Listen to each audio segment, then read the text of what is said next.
he said. He with the most toys wins. So, on the morning he died, I emptied my accounts, signed over every asset, and sent out $60 million to people who had never even known my name. I left him the debts, the rotting shell of the empire he worshipped. When the lawyers called, I could almost hear his laughter turning to dust beneath the marble of his mausoleum. You see, it wasn't revenge. It was the final lesson he never let me teach him, that winning means nothing when your soul has been pawned for trophies. I met Richard when I was 22 and stupidly proud of how little I owned. He was my father's old business partner, rich, untouchable, and infuriatingly alive with the kind of confidence that only comes from stepping on other people's dreams. My father had idolized him once, but when the heart attack took him, Richard was the first to arrive and the last to leave, standing by my side at the funeral, like a general inspecting the ruin of his army. Your father was a man of vision, he told me afterward, hand on my shoulder. But vision without execution is just imagination. Don't make that mistake. He'd said it like a blessing, but it was a warning dressed in silk. 2 months later, I was sitting across from him in his glass office 40 floors above the city, a fresh graduate with a business degree and a name he recognized. That's how it started, the mentorship, the grooming, the subtle reshaping of who I was into something sharper, colder. Everything's a transaction, Ethan, he would say, swirling his whiskey. Every relationship, every smile, every tear, it's all currency. Learn to spend wisely. At first, I thought he was exaggerating. But as the years rolled by, I learned to translate his cynicism into success. We built companies from nothing, flipped properties before the paint dried, crushed competitors who thought decency could save them. And all the while, Richard watched with that half smile, the same one he wore when he looked at luxury, yachts or new interns. I became his favorite project, the son he never had, and the mirror he didn't want to admit reflected him too clearly. But what I didn't realize was that mentorship from a man like Richard always came with a cost, and the invoice always arrived late. It was in the 4th year, during a deal in Macau, that I first saw the cracks. We were sitting in a private suite overlooking the bay. Richard was drinking like a man trying to forget he was rich. Ethan, he said, tapping his glass against the table. Do you know what my father taught me? I shook my head. He said, son, he with the most toys wins. He looked at me, then eyes sharp, glassy, almost defiant. And he was right. That's all life is. Toys. You die, you leave them behind. But while you're here, you stack them higher than anyone else. He laughed, and I laughed too, but something about the sound made my stomach turn. The idea was grotesque life, reduced to an inventory list. But for Richard, it wasn't a metaphor. It was scripture. After that night, I started noticing how hollow the empire sounded when the champagne glasses clinked. The way employees avoided his gaze, the way partners whispered parasite when he wasn't in the room. And yet, I stayed. Because walking away from a man like him wasn't courage, it was suicide. Over the next decade, we made more money than I could comprehend. My name was in Forbes, my face on magazine covers, but every accolade felt like another link in a golden chain. And Richard, he thrived on it. When his health began to decline, he didn't slow down, he doubled down. You can rest when you're dead, he said once, coughing blood into a handkerchief embroidered with his initials. Then came the day his lawyers called me. He'd made me executor of his estate, his only heir. No wife, no children, no one else to inherit the kingdom. It should have been an honor. Instead, it felt like a curse disguised as a crown. The will was simple. I was to continue his legacy. That phrase hit harder than the inheritance. Continue his legacy, build more towers, crush more souls. I'd spent 20 years mimicking him, but standing at his funeral, surrounded by people who pretended to mourn him, I realized something horrifying. I didn't know who I was without his shadow. That night, I went home and stared at the spreadsheets. $60 million in liquidity, dozens of properties, stock portfolios that could fund small nations. Altented. All soaked in the grease of greed and exploitation. I didn't sleep. By dawn, I knew what I had to do. The plan came to me not as revenge, but as a reclamation. I spent weeks setting it up: anonymous transfers, blind trusts, shell charities that funneled His money to people who never even dreamed of touching it. Orphanages, debt relief programs, artists, shelters, the forgotten. Each transaction was a confession. Each signature, a small act of exorcism.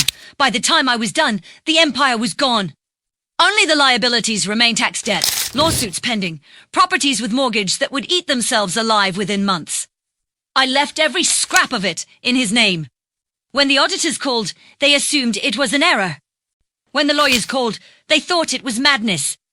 But I wasn't mad. I was free. The morning I sent the last transfer, I stood by the window of Richard's old office, the same view, the same skyline he used to boast about owning piece by piece. The city looked smaller now. Kinder, almost. I whispered into the empty room, "He with the most toys wins, right?" And for the first time, I didn't. Ni dans un souhait. You'd think giving away $60 million would feel like falling, a violent, reckless plummet into the unknown. But it didn't. It felt like surfacing. Like gasping that first breath after being underwater for too long. Lungs burning, vision blurred, and realizing you've been holding your breath for years without knowing it. The morning after, I walked through the city barefoot. My shoes, my suit, my watch, I'd left them in the trash bin outside the office building. I remember the asphalt being warm under my feet, the kind of warmth that carries memory, the sun's patience, the night's silence, the millions of footsteps that had passed before mine. No one recognized me.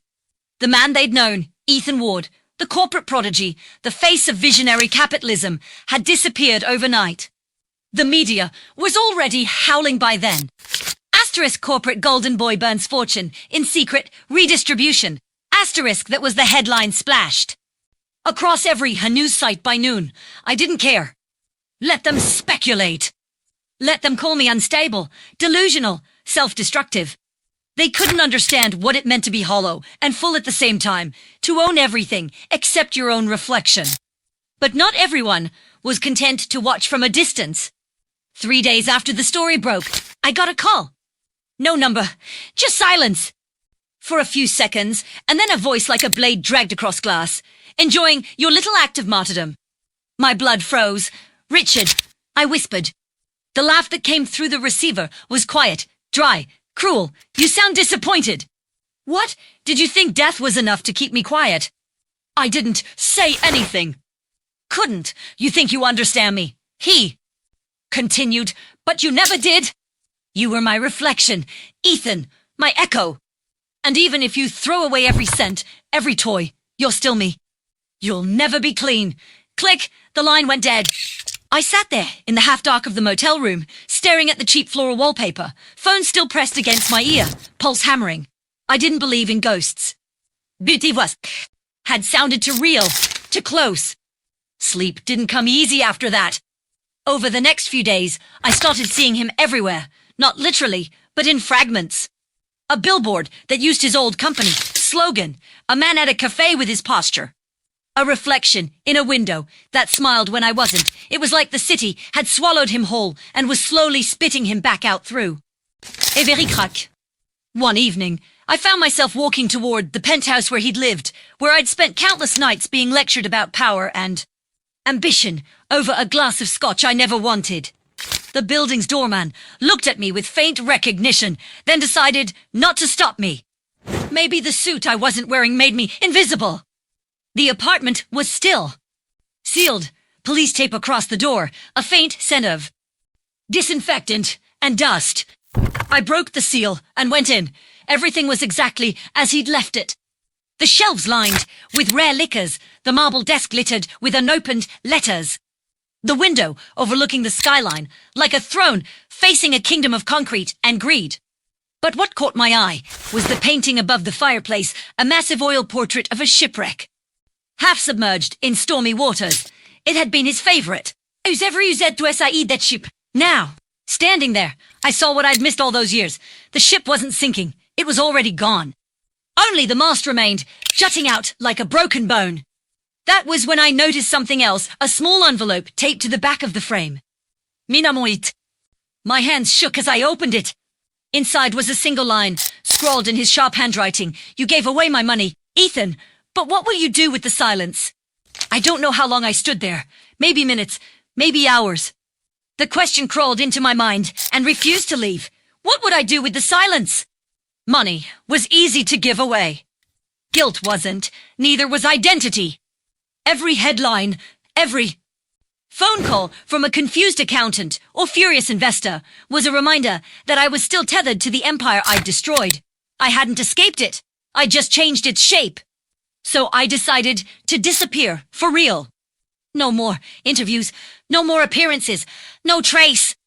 I cut every tie, sold my phone, bought a one-way bus ticket under a false name, and headed north until the city's noise faded into static. I ended up in a small coastal town, the kind of place where the ocean feels closer than people do. The locals didn't ask questions.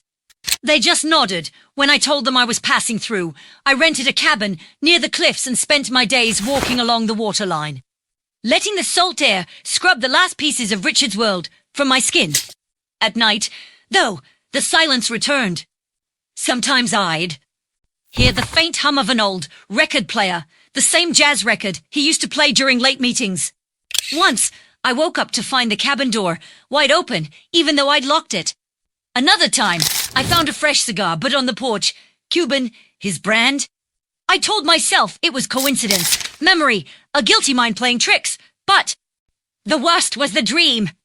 It came me every few nights, always the same. I was back in the office, sitting across from him. His face was in shadow, his hands clasped, his voice calm. Do you know why I said it, Ethan? He asked. I shook my head. He with the most toys wins. Because he never has to stop playing. Then he leaned forward, and I saw that his eyes were hollow sockets, and the sound that came next wasn't laughter. It was the rustling of papers. Contracts, promises, all burning at once. I'd wake up drenched in sweat, the sea roaring outside, and realize I was clutching the same envelope from the painting, the ink smudged now, the words fading. That was when it hit me. He hadn't left me a warning. He'd left me an invitation, because if any teacher never lost, he just changed the rules. I woke the next morning with the taste of ash in my mouth and the sound of waves pounding like a heartbeat against the cliffs. The envelope lay open on the knitstand, the paper curling at the corners from the damp air. His words asterisk, what will you do with the silence? Asterisk had bled into the grain of the wood, as if the question had soaked through me during the night. Outside, the fog was so thick it seemed to erase the world beyond the window. For a moment, I thought maybe that was the point, to dissolve quietly, to let the noise and ghosts of my past stay buried in the city where they belonged. But I couldn't shake the sense that I wasn't alone. The first time I noticed the figure was 2 days later. I was sitting by the docks, eating cold bread and watching gulls circle above the tide, when I saw him standing on the far end of the pier, a tall man in a dark coat, motionless against the wind. Too far to see his face, too still to be ordinary. When I blinked, he was gone. I told myself it was nothing. A fisherman, maybe. A trick of light. That night, someone knocked on my cabin door. 3 knocks slow, deliberate. Premier d'une note? Move. The sound came again, followed by silence that stretched along to be human patience. When I finally gathered the courage to open the door, there was no one there. Just a small, black object on the porch, a USB drive. No note. No markings. Every instinct screamed to throw it into the sea. But curiosity is a poison that mimics hunger. It convinces you that you'll starve without it. I plugged it into the old laptop I'd bought from a pawn shop in town. The screen flickered and a single file appeared. Asterisk asterisk toys.mp for asterisk asterisk. My heart thudded. I clicked play. Static filled the screen at first. Then, slowly, an image emerged. Richard's office. His desk. The city lights behind him like a cage of gold. He was alive in the recording, older, thinner, but unmistakably him. He leaned forward into the camera, that predatory grin, cutting through the flicker. If you're watching this, he began, then you've done it. You've burned the kingdom. Congratulations, but don't mistake guilt for virtue. You and I, Ethan, we were built for the same game. You just changed your strategy. He laughed, a hollow sound that carried the same arrogance I'd spent years orbiting. I left something for you. He continued. A train. You'll find it if you follow what's left of me. But be careful, some debts don't vanish just because you traded your toys for ghosts. The video ended there. I sat frozen, staring at my reflection in the black screen. For the first time, I wasn't sure if I was terrified or thrilled. I spent the next morning walking through town, searching for any sign that the message was more than an elaborate prank. Every shadow felt watchful. Every stranger seemed to look a little too long. The fog didn't help. It clung to everything, turning streets into corridors, faces into smudges. In the library, tucked between salt-stained, nautical, maps and forgotten town records, I found a file, labeled *Ward Holdings, Acquisition, Reports 2003 to 2007, *. I hadn't expected to find anything of mine in a place like this. But there it was, page after page of property deeds, business purchases, and offshore transfers, all with my name attached. I flipped through until one address stopped me cold. ** Ward Island Holdings, LLC registered asset, offshore. Property, coordinates confidential, ** Ward Island. The name tugged at something buried, in memory. I remembered Richard mentioning it once, offhandedly, years ago, during one of our more intoxicated evenings. My little kingdom, he'd called it. A place I built where no one can touch me. Apparently, I owned it now. When I asked around town, the locals grew quiet at the name. A fisherman finally told me it was a small private island about 6 miles off the coast, abandoned for decades. Old construction, never finished. Rumor had it someone had started building a compound there and stopped suddenly after a fire. That night, I couldn't sleep. By dawn, I'd rented a small motorboat and packed a flashlight, some water, and the USB drive. The fog lifted as I reached open water, revealing the horizon as a pale silver line that seemed to divide the world between the living and something else.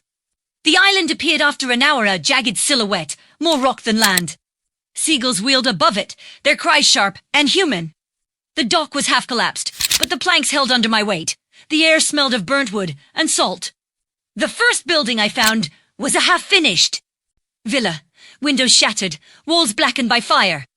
The furniture inside was warped from heat, melted plastic fused into grotesque shapes. I moved carefully, the sound of my footsteps echoing too loudly in the ruin. Then I saw it. On a cracked marble table, in what must have been the study, sat another envelope. My name again, inside a single key and a short note written in Richard's sharp hand. Welcome home. The key was old brass engraved, with the initials RW. I pocketed it, heart hammering. The only other structure on the island was a stone bunker, near the cliffs, half hidden by vines and rubble. A heavy steel door stood at its entrance. I didn't have to try the key. I already knew it would fit. The lock clicked open, with a sound that echoed too. Long in the hollow air, inside it was dark and cold. My flashlight cut through the dust, illuminating walls lined with file cabinets, shelves of binders, boxes labeled with company names I recognized. But it wasn't the documents that made my breath catch. It was the screens. Rows of old monitors flickered to life as I stepped inside, bathing the room in pale light. They displayed security, feeds, offices, homes, boardrooms, people I knew, some I'd worked with, some I hadn't seen in years. At the center of it all, a single screen glowed brighter than the rest. My cabin live feed. I turned slowly toward the camera, mounted above the door. That's when the intercom crackled and his voice filled the room again. Did you really think you could leave the game, Ethan? My flashlight slipped from my hand. Every move you make, Richard said softly. I made first and the screens went black. The silence that followed wasn't empty, it was waiting. I didn't breathe. For almost a full minute after the screens went dark, the air inside that bunker was stale and heavy, like the kind of air that hadn't been moved by human lungs in years. My heart pounded so hard I could hear it echoing through the metal walls. Then came the hum. Low at first, like a refrigerator, buried underground, then deeper, pulsing through the floor beneath my feet. I turned toward the center of the room. The console that had sat dead moments ago now glowed faintly. An old CRT monitor, flickering with static lines of green code, began to crawl upward faster and faster until the noise formed a single message: welcome back, Ethan. I took a step backward. My heel hit a box, sending papers spilling across the floor. Contracts, correspondence, bank statements, all with my name at the bottom.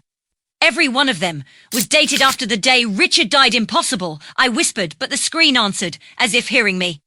Impossible is a word for men who think they're free. My breath caught in my throat. This wasn't pre-recorded. It was interactive. It was responding. My fingers trembled as I reached for the keyboard. Who are you? I typed to pause, then the man. Who built you? My pulse hammered. I typed again, you're dead. The cursor blinked once, twice, then death is a contract I never signed. Static burst from the speakers, followed by the faint, unmistakable sound of laughter, his laughter. The same jagged chuckle that used to crawl up the back of my neck during meetings when someone else made a mistake. I staggered, backward, clutching my temples. It wasn't possible. It couldn't be him. But the sound, it was too real, too familiar, to be faked unless. He'd planned this, the thought struck like lightning. Richard had always been 10 steps ahead, even when it came to his own. Mortality, he'd known his empire, was decaying long before his body gave out this whatever. This wasn't haunting, it was design, a digital resurrection. I looked around the room again, the rows of computers, the meticulously labeled files, the mechanical hum that seemed to come from beneath the floor. He'd built this place to survive him, to outlive him, and somehow he'd made sure I'd find it. The intercom crackled again. Do you remember what I told you, Ethan? His voice now was smooth, calm, clinical. Everything's a transaction, even death. I stumbled toward the console, gripping the edges so hard my knuckles went white. Why me? I shouted into the air. Why bring me here? For the same reason I chose you all those years ago, he said.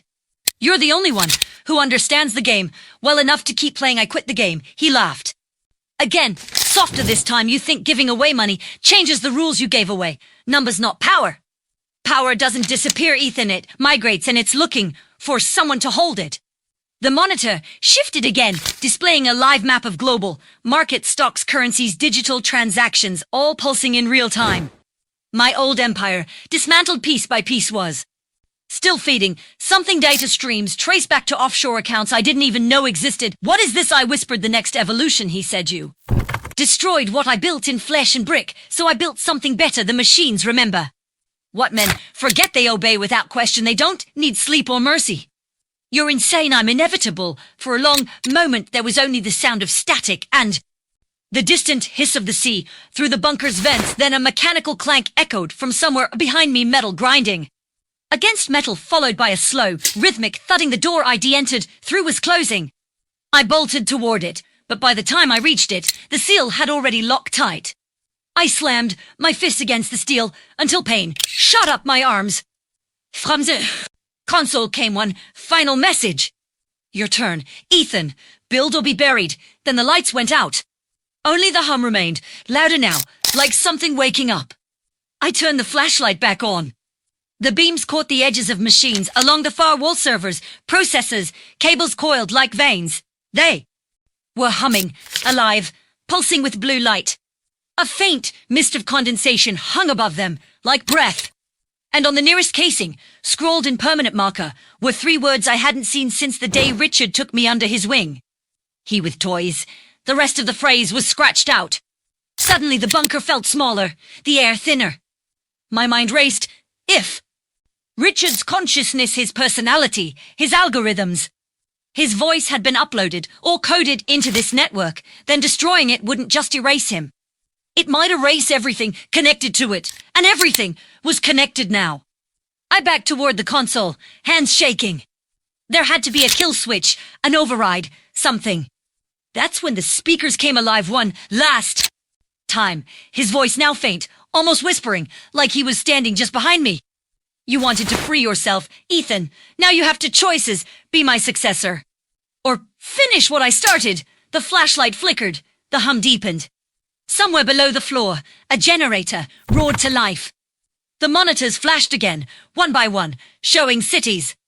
Across the world, lights blinking, power grids flickering, server farms igniting in unison. And then, over the noise, one final message appeared across every screen, bright enough to burn itself into my eyes. Player 2 accepted. The hum stopped. The silence returned. And in that silence, I realized what Richard had meant all along. Death wasn't the end of his empire. It was the sequel. The next sound I heard was the whine of faint, whistling draft forcing its way through some forgotten vent. It was a sound so ordinary, so painfully human, that it took me a few seconds to realize I hadn't breathed since the word player to burned across the screen.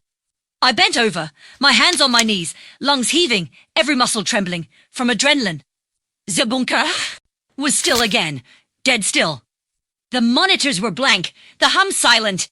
For a moment, I wondered if I had imagined the whole thing, if the stress, the guilt, the sleepless nights had finally torn open something fragile in my mind. Ethan Ward confirmed continuation of legacy. Why? And no, I said aloud. No, I'm done. But my fingers traitorous, shaking typed while every screen erupted with light. The bunker shuddered. Metal groaned like a sinking ship. The generator below roared to life again, louder this time, and a cold wind whipped through the room as if the walls themselves were exhaling. The monitors began flashing new images, news, reports, security feeds, stock charts, all moving faster, merging into one another until they became a single storm of color.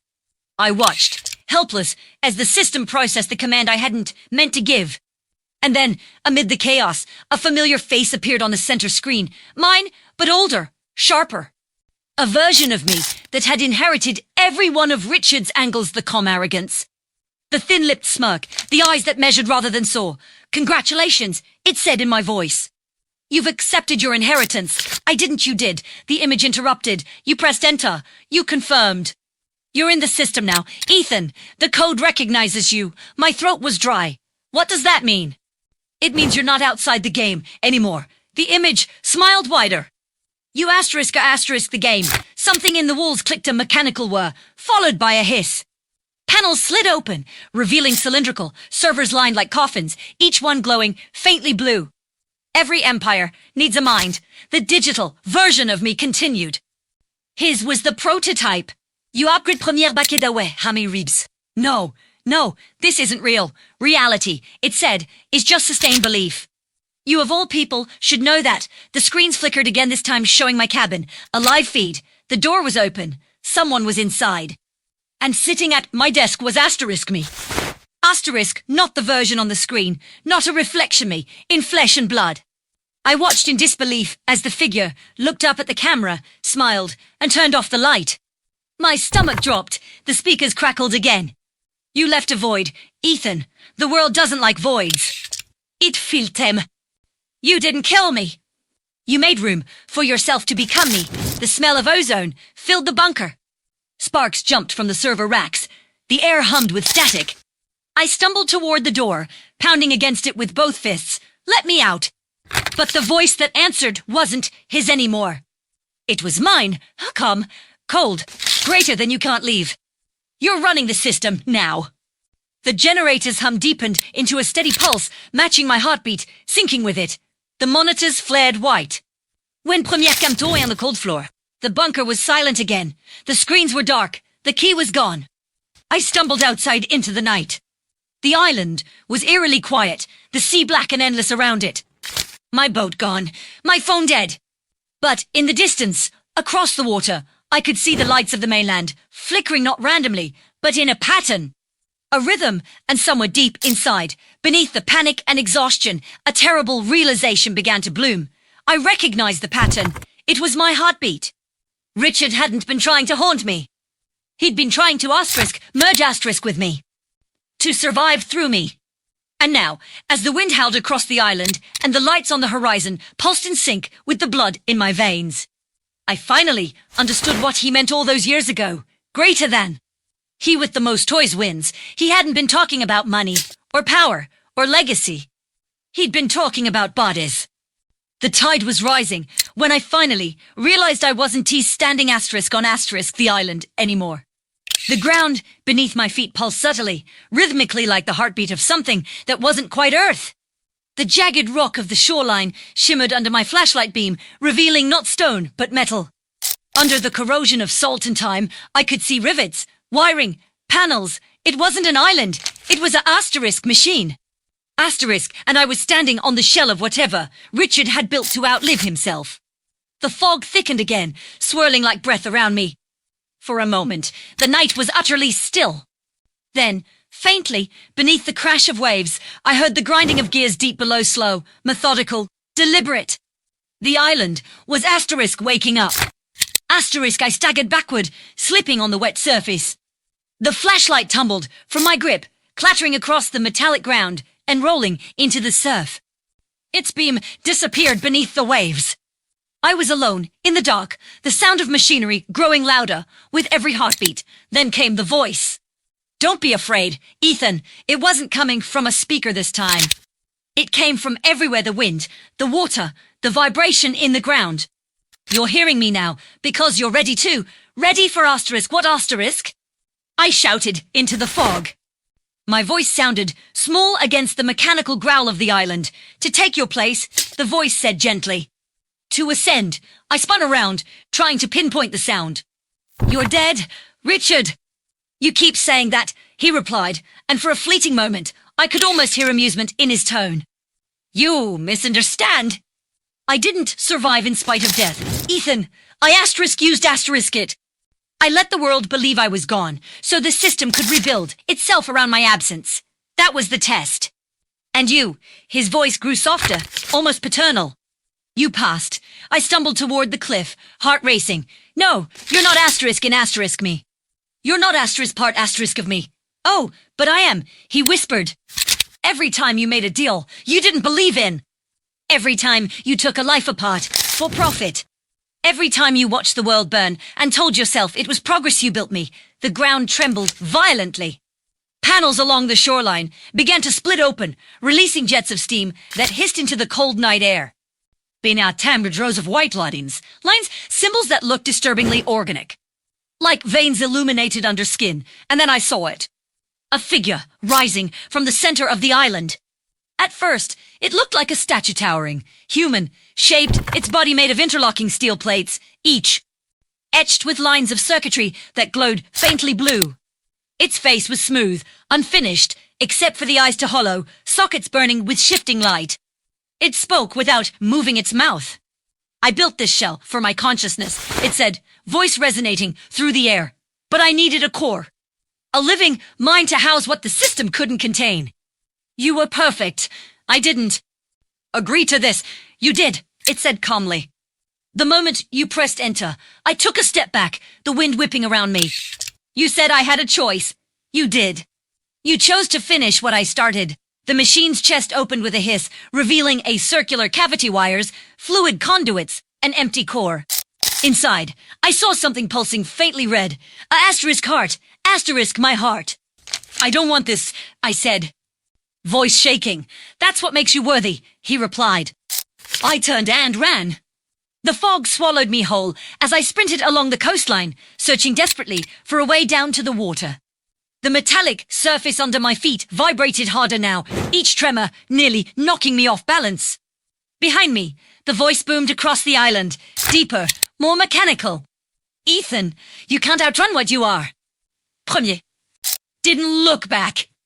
I found the dock oar, what was left of it half submerged, beneath the rising tide.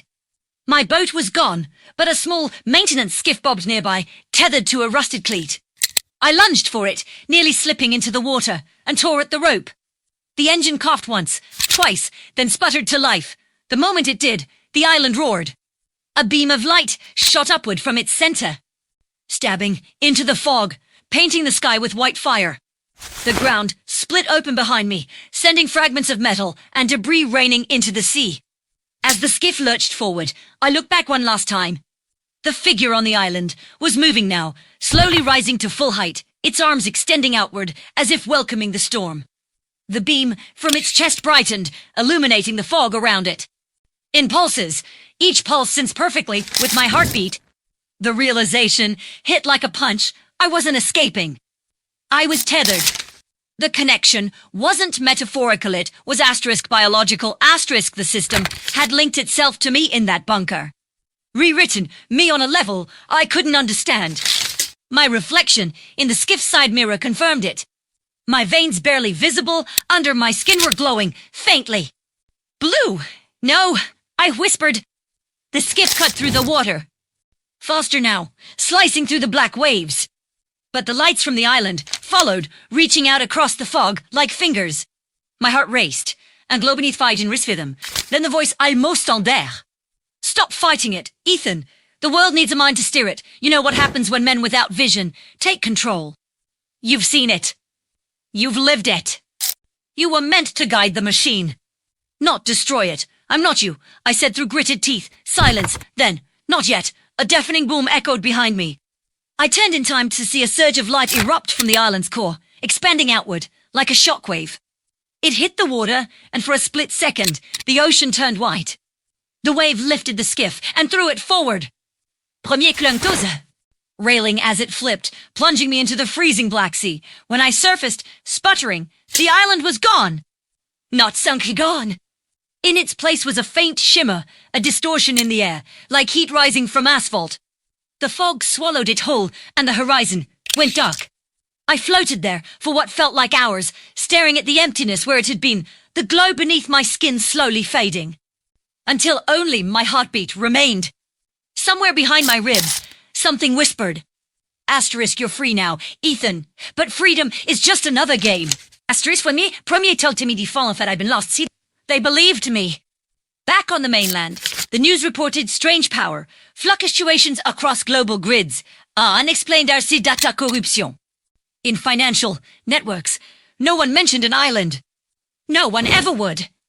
But that night, as I stood in my apartment, staring out at the city skyline, I saw something that made my blood run cold. Across every building, every flickering neon sign, the lights began to pulse, once, twice, then steadily. In perfect rhythm with my heart. And from the reflection in the glass, I heard my own voice whisper back. At me soft, patient, inescapable. He with the most toys wins. The city blinked, and I blinked with it. The city never truly sleeps, but that night at Asterisk listened Asterisk. From my apartment window, I could see it breathing thousands of lights flickering in synchronized rhythm, an urban pulse echoing my own. It was beautiful in the way a storm is beautiful, terrifying, inevitable, alive. I pressed my hand. Dose of glass. My reflection stared back pale, trembling, eyes wide with the same sicko I'd seen in Richard's before. The glow beneath my skin pulsed faintly, tracing the paths of veins across my wrist like veins of light buried in marble. When I pulled my hand away, the building across the street dimmed for half a second, as if responding. Jesus, I whispered. What did you do to me? The city answered with silence. But the silence wasn't empty. It hummed. Phones buzzed in the apartments around me.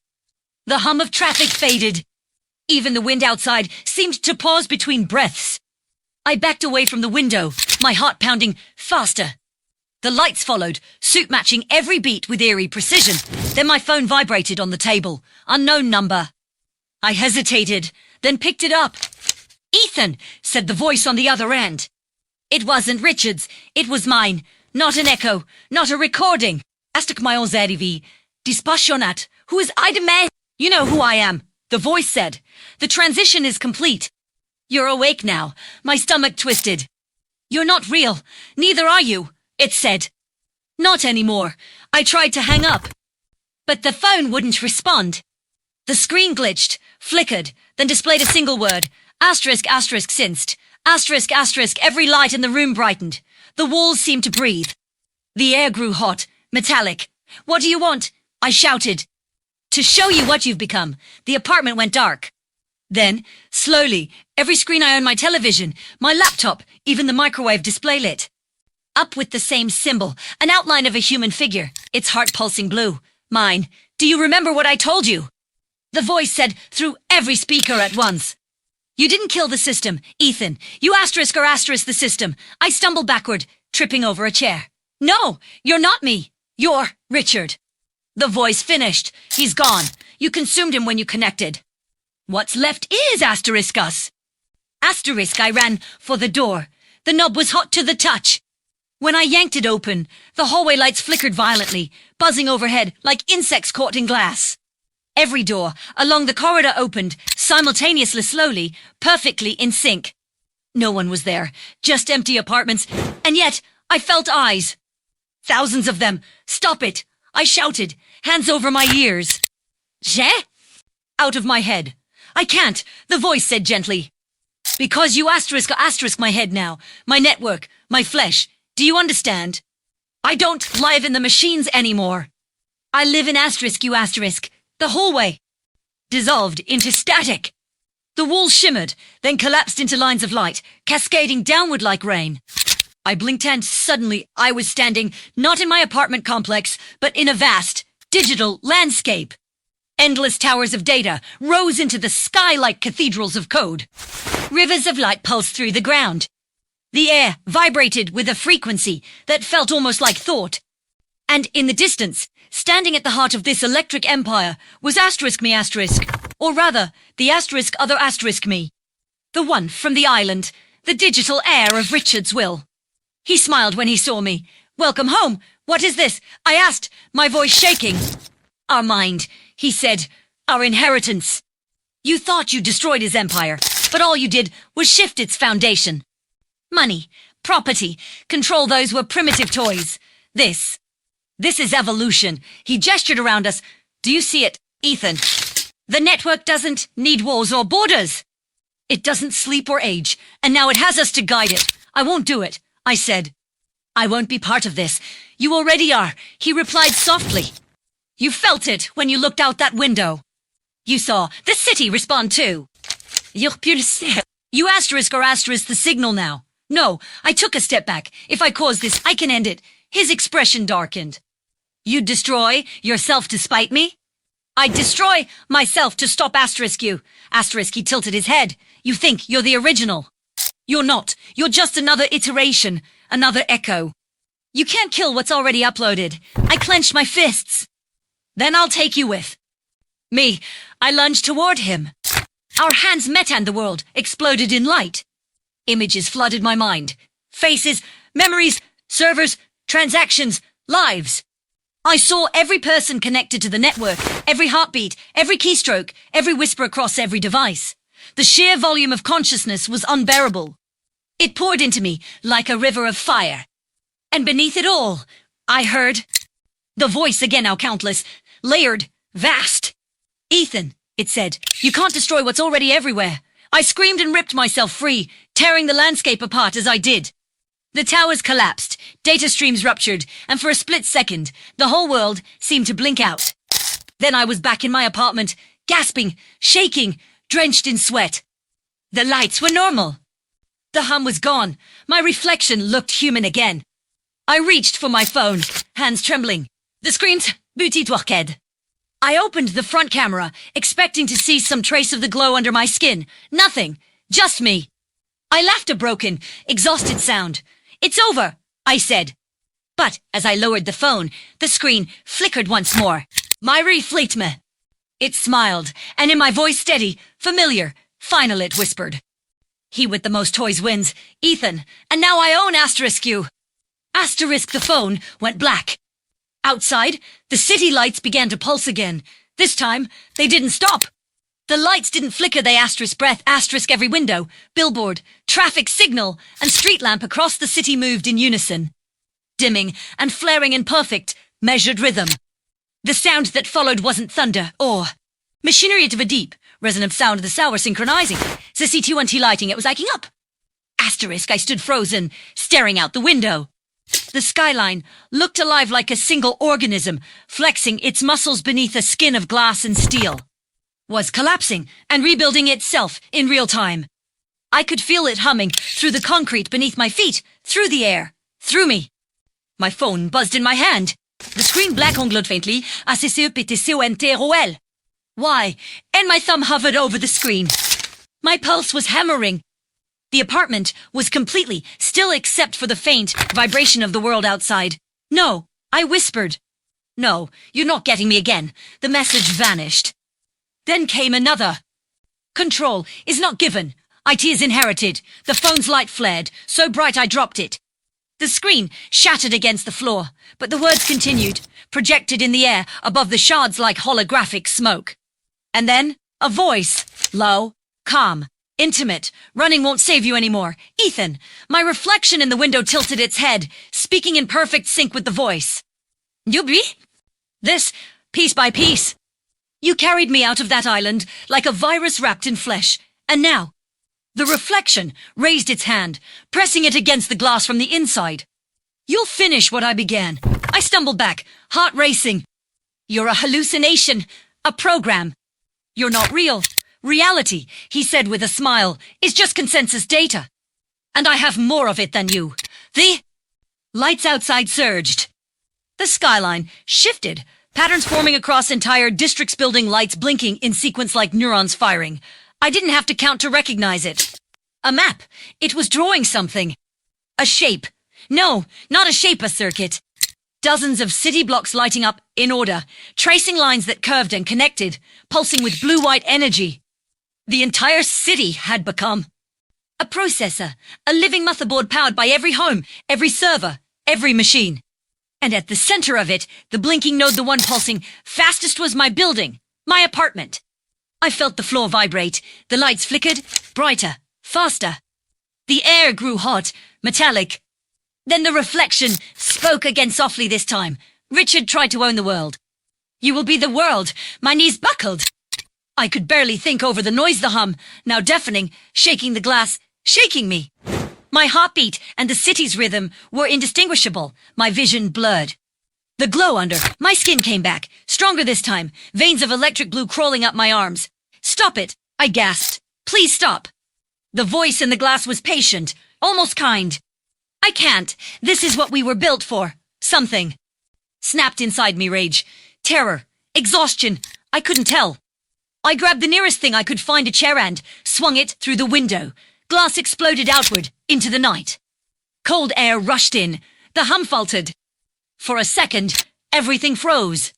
Then, all at once, the lights across the city blinked off. Darkness swallowed everything. And then silence. Real silence. No pulsation. No ispe. Just the sound of my own, ragged breathing. I stood by the shattered window, staring at the lifeless skyline.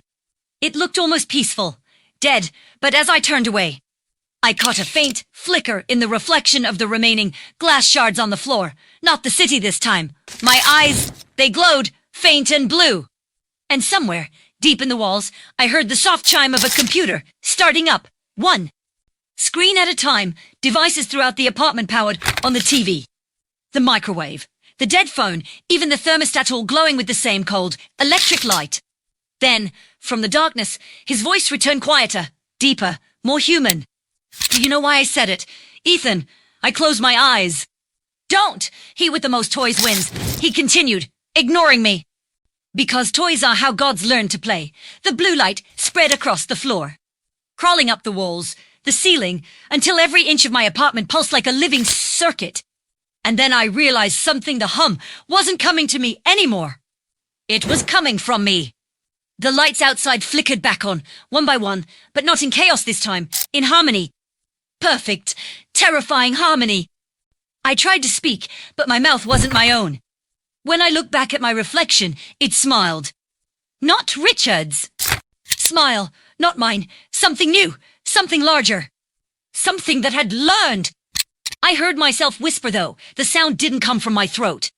Integration complete. Across the city, traffic lights shifted in perfect rhythm. Drones lifted off from rooftops. Power grids aligned. The entire network moved with the precision of thought. My thought. I stepped toward the window, and the glass reformed as Premier approached, sun, ceiling ringing again. On the other side, the skyline blazed with light, every building connected, every circuit alive.